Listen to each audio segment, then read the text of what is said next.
Hi everyone. So if you're targeting MH-CET, then you should know that grammar is something that's by default going to come up in this examination. Rather, lots of questions. So I have a few things in my mind that you should note if you're preparing for grammar specifically for MH-CET.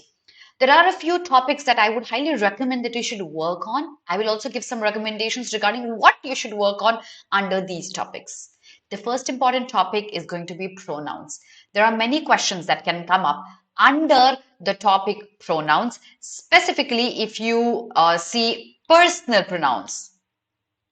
So work on personal pronouns, reflexive pronouns, emphatic pronouns. Look at the difference between they or them.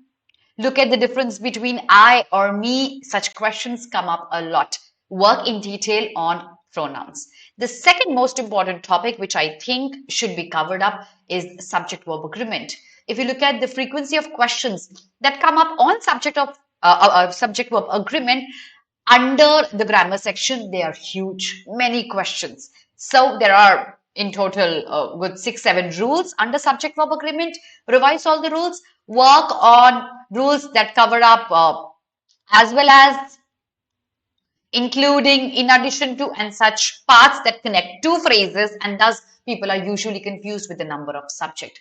Make sure you're able to identify the subject as well as the verb in a sentence. That also leads to an incorrect answer a lot of times. The third important topic is going to be tenses. Many questions come up on tenses, usually the exceptions. For example, my flight will leave tomorrow at 1 p.m. Is that a correct sentence? No, that isn't.